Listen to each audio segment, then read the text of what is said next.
संस्कृत के तृतीय प्रश्न पत्र नाटक एवं नाट्य शास्त्र में संकलित पुस्तक श्री धनंजय विरचितम 10 रूपक इस ग्रंथ के प्रथम प्रकाश की चतुर्थ, पंचम और षष्ठ श्लोक का आज हम अध्ययन करेंगे। सबसे पहले चतुर्थ श्लोक में ग्रंथकार श्री धनंजय इस ग्रंथ रचना में अपने प्रवृत्त होने के प्रयोजन को उल्लेखित कर बता रहे हैं कि इस ग्रंथ रचना का क्या प्रयोजन है। मैं इस उक्त श्लोक का वाचन करता हूँ, तत्पश्चात हम इसके अर्थ को देखते हैं। अपने ग्रंथ श्री 10 रूपक के प्रयोजन को उल्लेखित कर श्री धनंजय जी क्या कह रहे हैं। उदद्रियति सारयम् अखिल निगमना नाट्य वेदम विरचित चक्रे यस्य प्रयोगम मुनिर अपि भरतश तांडवम नीलकंठः सर्वाणि लाशमस्य प्रतिपद परम लक्ष्यं कः क्रतुमिष्टे नाट्यानाम किंतु किंचित प्रगुररचनाया लक्षणं संक्षिपामि। क्या कह रहे हैं 10 रूपक के रचनाकार श्री धनंजय जी प्रयोजन को उल्लेखित कर उदद्रियत सारम्यम अखिल निगमनान् नाट्य वेदम विरचित चक्रे यस्य प्रयोगम मुनिर अपि भरतश तांडवम नीलकंठः सर्वाणि लाशम अस्य प्रतिपदं परम लक्ष्यं कः क्रतुमिष्टे नाट्यानाम किंतु किंचित प्रगुणरचनया लक्षणं संक्षिपामि। उदद्रियत सारयम् अखिल निगमनान् नाट्य वेदम विरचित चक्रे यस्य प्रयोगम मुनिर अपि भरतश तांडवम नीलकंठः सर्वाणि लाशम अस्य प्रतिपद परम लक्ष्यं कः क्रतुमिष्टे नाट्यानाम किंतु किंचित प्रगुणरचनया लक्ष्यं संक्षिपामि। श्री धनंजय जी बता रहे हैं कि यम नाट्य वेदम वेदेभ्य सारम आदाय ब्रह्मा कृतवानः, यानी यह नाट्य वेदम यानी जिस नाट्य वेद को, जिस नाट्य शास्त्र को वेदेभ्य सारम आदाय ब्रह्मा कृतवान यानी समस्त वेदेभ्य यानी समस्त वेदों का सारम आदाय यानी सार को निकालकर जिस नाट्य वेद की रचना परमपिता ब्रह्मा ने की और यत संबद्ध अभिनयम भरतश्च करण अहंकारानाश अकरोत, यानी क्या कह रहे कि यत संबद्ध अभिनयम भरतश्चकार करणा अहंकाराणाम अनकरोत, यानी जिस नाट्य वेद की मुनि होकर भी भरत मुनि ने क्या किया, करण अंगहारण अकरोत, यानी जिस नाट्य वेद का प्रयोग, जिसका अभिनय भरत मुनि के द्वारा किया गया और कह रहे कि हरस्त तांडवम उद्वितम नृत्य कृतवान, और भगवान शिव नीलकंठ यानी हरस्त तांडव उदितम नृत्यम कृतवान किसके द्वारा, नीलकंठ के द्वारा, नीलकंठ भरतस्य तांडवम नीलकंठः, यानी भगवान शिव ने जिसका तांडव किया और लाशम सुकुमार नृत्यम पार्वती कृतवती, और पार्वती ने जिसका क्या किया, लास्य किया, उस तस्य सामत्येन लक्ष्यम क्रतुम कह सकता, यानी उस नाट्य वेद का प्रतिपद यानी प्रत्येक अंग का लक्षण कौन कर सकता है, तथापि तदेक एकस्य तु 10 रूपकस्य संक्षेप क्रियते इति अर्थः। फिर भी मैं अपनी इस सरल रचना के माध्यम से नाट्य के कुछ लक्षणों को संक्षिप्त में प्रस्तुत करने का प्रयास कर रहा हूँ। एक साथ अर्थ को देखिए, पुनः क्या कह रहे हैं श्री धनंजय जी कि यह नाट्य वेदम वेदभ्य सारम आदाय ब्रह्मा कृतवान, यानी ब्रह्मा ने समस्त वेदों का सार निचोड़कर यानी निकालकर जिस नाट्य वेद यानी जिस नाट्य शास्त्र की रचना की, और फिर कह रहे हैं कि यत संबद्ध अभिनय भरतश्चकार करण अंगहारण अकरोत, और मुनि होकर भी भरत ने जिसका अभिनय यानी जिसका प्रयोग किया और हरस्तस्य तांडवम उदितम नृत्य कृतवान, शिव ने यानी भगवान नीलकंठ यानी शिव ने जिसका तांडव नृत्य तथा लास्यम सुकुमार नृत्यम पार्वती कृतवती, और पार्वती ने जिसका लास्य किया उस नाट्य वेद का, तस्य समाच्य लक्ष्मण क्रतुम का सक्तः तदेव एकदस्य तु रस रूपकस्य संक्षेप क्रियते इति अर्थः। तथापि उस नाट्य वेद का प्रतिपद प्रत्येक अंग का लक्षण कोई नहीं कर सकता। किसी भी व्यक्ति विशेष की इतनी बुद्धि उज्ज्वलता की ओर अग्रसर नहीं है कि वह भरत मुनि के द्वारा विरचित उस नाट्य वेद का प्रत्येक अंग का अपने दृष्टिकोण से उसका लक्षण कर सके। तथापि फिर भी क्या कह रहा है धनंजय जी की, किसी प्रकृष्ट गुण वाली अथवा सरल रचना के द्वारा मैं इस नाट्य वेद के तू 10 उपकश्य संक्षेप क्रियते इति अर्थ, यानी कुछ लक्षणों को मैं संक्षेप में प्रस्तुत कर रहा हूं। धनंजय जी के कहने का तात्पर्य है कि जिस नाट्य वेद को वेदों से सार लेकर परमपिता ब्रह्मा ने जिसका रचा, जिसका अभिनय तथा अंगहार भरत मुनि के द्वारा किया गया, शिव ने तांडव, उदत्त नृत्य और पार्वती ने लास्य यानी सुकुमार नृत्य किया, उसका पूर्ण रूपेण से यानी प्रतिपदम लक्षण कौन कर सकता है, किंतु यह उस नाट्य वेद के एक भाग 10 रूप का मैं संक्षेप में निरूपण कर रहा हूं। यहाँ नाट्य वेद की रचना के विषय में प्रचलित भारतीय परंपरा की ओर संकेत किया गया है। भरत मुनि के द्वारा विरचित नाट्य शास्त्र के प्रथम अध्याय में नाट्य की उत्पत्ति तथा अभिनय आदि के प्रवर्तन की यह उक्त कथा हमें बताई गई है।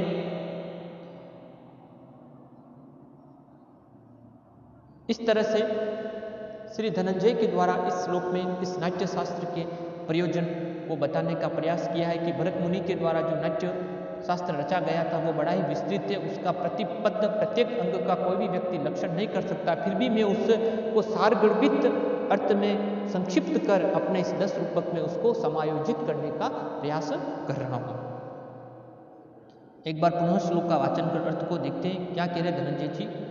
उदद्रियत सारयम अखिल निगमनान नाट्य वेदम वीरंजिस चक्रे यस्य प्रयोगम मुनिर अपि भरतस्य तांडवम नीलकंठः सर्वाणि लाशम अस्य प्रतिपदम परम लक्ष्यम कह क्रतुम इष्टे नाट्यानाम किंतु किंचित प्रगुररचनया लक्षणम संक्षिपामि।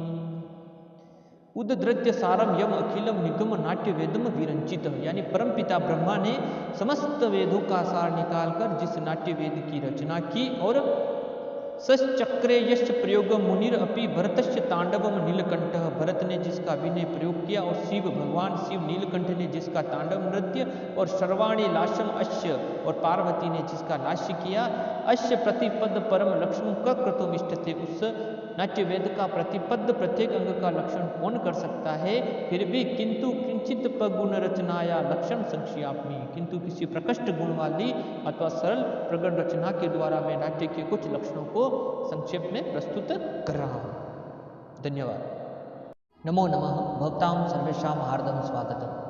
आज हम एमए उत्तरार्ध संस्कृत के तृतीय प्रश्न पत्र नाटक एवं नाट्य शास्त्र में संकलित पुस्तक श्री धनंजय विरचितम 10 रूपकम के प्रथम प्रकाश के चतुर्थ श्लोक का अध्ययन, पंचम श्लोक का अध्ययन करेंगे। इस वाले श्लोक में अब श्री धनंजय जी बता रहे हैं कि जब इस विषय का नाट्य शास्त्र में या नाट्य वेद में विस्तृत विवेचन प्रस्तुत किया जा चुका है तो इस ग्रंथ रचना की पुनरावृत्ति क्यों की गई है। अतः इस पुनरावृत्ति के परिहार का निवारण कर हमें श्री धनंजय इस श्लोक में बता रहे हैं कि उन्होंने क्यों इस ग्रंथ रचना को रचा, किस कारण से इस ग्रंथ रचना की रचना उनके द्वारा करने की आवश्यकता महसूस की गई। मैं श्लोक का वाचन करता हूँ, तत्पश्चात हम इसके अर्थ को देखते हैं। अपने ग्रंथ के प्रयोजन को उल्लेखित कर श्री धनंजय जी क्या कह रहे हैं। व्याकरणे मंद बुद्धिना जायते मति विभ्रमः तस्य अर्थस्य तत्पदेस्तेन संक्षिप्त क्रियतेऽंजसा। व्याकरणे मंद बुद्धिना जायते मति विभ्रमः तस्य अर्थस्य तत्पदेस्तेन संक्षिप्त क्रियतेऽंजसा। व्याकरणे मंद बुद्धिना जायते मति विभ्रमः तस्य अर्थस्य तत्पदेस्तेन संक्षिप्त क्रियतेऽंजसा। व्याकरणे मंद बुद्धिना यानी विस्तृत अर्थ में व्याकरण यानी ऐसा ग्रंथ जो विस्तृत फैलाव में हो, उस विस्तृत अर्थ के अर्थ को समझने में मंद बुद्धि नाम यानी मंद बुद्धि वाले जो व्यक्ति विशेष थे, जायते मति विभ्रम, उनकी बुद्धि क्या हो जाती है, भ्रम से युक्त हो जाती है, उनमें शंकाएं उत्पन्न हो जाती है, वे उन शंकाओं का समाधान उस विस्तृत ग्रंथ को पढ़कर नहीं कर सकते हैं। इसलिए धनंजय जी कह रहे हैं कि व्याकरणे मंद बुद्धि नाम जायते मति विभ्रम, यानी विस्तृत ग्रंथ में मंद बुद्धि वाले जो सामान्य जन है, ऐसे व्यक्ति विशेषों की मति विभ्रम यानी उनकी जो बुद्धि है वह भ्रम से युक्त हो जाती है। फिर कह रहे हैं कि तस्य अर्थस्य तत्व पदेस्तेन संक्षिप्त क्रियते अंजसा, यानी इसीलिए इस नाट्य वेद का विषय अर्थ यहाँ संक्षिप्त करके उसी के शब्दों के द्वारा सरल रीति से मेरे के द्वारा इस 10 रूपकम में निरूपित किया जा रहा है। एक साथ अर्थ को देखिए क्या कह रहे धनंजय जी कि व्याकरण यानी विस्तृत ग्रंथ में मंद बुद्धि वाले जनों की मति विभ्रम जायते, यानी उनकी बुद्धि क्या हो जाती है, भ्रमित हो जाती है। इसीलिए तस्य अर्थस्य तद पदस्तेन संक्षिप्त क्रियते अंजसा, इसीलिए उस नाट्य वेद विषय अर्थ का या संक्षिप्त करके उसी शब्दों के द्वारा सरल रीति से इसको निरूपित किया जा रहा है। यानी विस्तृत नाट्य वेद में मंद बुद्धि वाले जनों का मति विभ्रम हो जाता है, इसलिए उस नाट्य वेद का अर्थ नाट्य वेद के शब्दों के द्वारा ही संक्षिप्त करके सरल रीति से मेरे द्वारा इस ग्रंथ में प्रस्तुत किया जा रहा है। इस तरह से धनंजय जी ने अपने इस ग्रंथ के प्रयोजन को उल्लेखित कर हमें बताया है कि किस कारण से उन्होंने इस ग्रंथ की रचना की। एक बार पुनः श्लोक का वाचन कर अर्थ को देखते हैं। क्या कह रहे धनंजय जी, व्याकरणे मंद बुद्धिना जायते मति विभ्रमः तस्य अर्थस्य तत्पदस्तेन संक्षिप्त क्रियते अंजसा, कि व्याकरणे मंद बुद्धि नाम यानी विस्तृत ग्रंथ में मंद बुद्धि वाले जनों की भी बुद्धि भ्रमित हो जाती है, इसीलिए तस्य अर्थस्य तत्पदस्तेन यानी इसीलिए उस नाट्य वेद विषय का अर्थ का संक्षिप्त करके क्रियते मंजसा उसी के शब्दों के द्वारा सरल रीति से उसको निरूपित किया जा रहा है। धन्यवाद। नमो नमः। भवतां सर्वेषां हार्दं स्वागतम। आज हम एमए उत्तरार्ध संस्कृत के तृतीय प्रश्न पत्र नाटक एवं नाट्य शास्त्र में श्री धनंजय विरचितम 10 रूपकम के प्रथम प्रकाश के 6ठ श्लोक का अध्ययन करेंगे। इस वाले श्लोक में अब भरत मुनि अपने ग्रंथ के प्रयोजन, अपने इस प्रकरण ग्रंथ के प्रयोजन है उनका 10 रूपक का ज्ञान। अब इस 10 रूपक के ज्ञान का क्या प्रयोजन होता है, इसके अध्ययन करने से, 10 रूपकों के अध्ययन करने से किसकी अनुभूति होती है, उसका मुख्य प्रयोजन क्या होता है, उसका उल्लेख श्री धनंजय के द्वारा इस उक्त श्लोक में किया गया है। मैं श्लोक का वाचन करता हूँ, तत्पश्चात हम इसके अर्थ को देखेंगे। अपने ग्रंथ के प्रयोजन से किस अनुभूति की हमें प्राप्ति होती है उसको उल्लेखित कर श्री धनंजय जी क्या करें, आनंदनीय शयनंदी स्वरूपकेषु व्युत्पत्ति मात्रं फलम अल्प बुद्धिः यो अपि इतिहास आदिवदाय साधु तस्मै नमः स्वादु उपपरांग मुखाय। आनंदनीय शयनंदी स्वरूपकेषु व्युत्पत्ति मात्रं फलम अल्प बुद्धिः यो अपि इतिहास आदिवदाः साधु तस्मै नमः स्वादु परांग मुखाय। क्या कह रहे हैं श्री धनंजय जी, आनंदनीशय नंदीषु रूपकेषु व्युत्पत्ति मात्रं फलम अल्प बुद्धिः यो अपि इतिहास आदिवधा साधु तस्मै नमः स्वादु उपपरांग मुखाय। आनंदनीयशय नंदीषु रूपकेषु व्युत्पत्ति मात्रं फलम अल्प बुद्धिः यो अपि इतिहास आदिवधा साधु तस्मै नमः स्वादु उपपरांग मुखाय। लौकिक व्यवहार के बात को उल्लेखित करने का प्रयास श्री धनंजय के द्वारा इस उक्त श्लोक में किया गया है कि 10 रूपक के ग्रंथ को पढ़ने का क्या प्रयोजन होता है, उससे हमें किसकी प्राप्ति होती है, उसी को बताकर बता रहे। आनंदनीयशय नंदीषु रूपकेषु व्युत्पत्ति मात्रं फलम अल्प बुद्धिः यो अपि इतिहास आदिवधाः साधुष तस्मै नमः स्वादु उपपरांग मुखाय। क्या कह रहे हैं? आनंद नयस्य नंदीशु रूपकेशु, यानी जो अल्प बुद्धि वाले, ऐसे व्यक्ति विशेष जो अल्प बुद्धि वाले हैं, वे आनंद नियसय नंदीशु यानी आनंद को प्रभावित करने वाले रूपकेशु यानी रूपकों का फल भी इतिहास आदि वदाश यानी इतिहास आदि के समान केवल व्युत्पत्ति यानी केवल धर्म अर्थ और काम आदि के ज्ञान को ही कहते हैं। ऐसे स्वादु उपपरांग मुखाय नम, ऐसे रसास्वाद से विमुख ऐसे जनों को नमस्कार है, उनको मैं नमस्कार करता हूं। यानी उनकी प्रति धनंजय जी के द्वारा एक भाव को उल्लेखित करने का प्रयास किया है कि ऐसे व्यक्ति विशेष जो अल्प बुद्धि वाले व्यक्ति विशेष हैं, जो क्या करें कि फलम अल्प बुद्धि आनंद से नंदेशु रूपकेशु व्युत्पत्ति मात्रम, यानी जो अल्प बुद्धि वाले व्यक्ति विशेष आनंद से नंदेशु यानी आनंद को प्रभावित करने वाले रूपकेशु यानी रूपकों का फल भी इतिहास आदि यानी इतिहास आदि के समान केवल व्युत्पत्ति मात्रम यानी व्युत्पत्ति मात्र धर्म आदि के ज्ञान को ही बतलाते हैं। ऐसे स्वादु उपपरांग मुखाय साधु तस्मै नमः, ऐसे रसास्वाद से विमुख साधु जनों को, ऐसे विमुख जनों को नमस्कार है। यानी सत्य काव्य रचना का सेवन या उसका अनुसरण, धर्म अर्थ काम मोक्ष का ज्ञान तथा कलाओं में प्रवीणता, कवि की कृति यश एवं पाठक के हृदय में प्रीति को उत्पन्न करता है। यानी जो श्रेष्ठ काव्य होता है वह हमें चारों पुरुषार्थ धर्म अर्थ काम और मोक्ष की प्राप्ति के साथ ही हमें यश की प्राप्ति, धन की प्राप्ति, ऐश्वर्य की प्राप्ति और हमारे अंत में परमानंद की प्राप्ति भी कराता है। इस प्रकार कहते हुए कुछ आचार्य जैसे भामा जिन्होंने काव्य अलंकार की रचना की, उन्होंने त्रिवर्ग यानी धर्म अर्थ काम आदि के ज्ञान को ही काव्य का प्रयोजन माना है।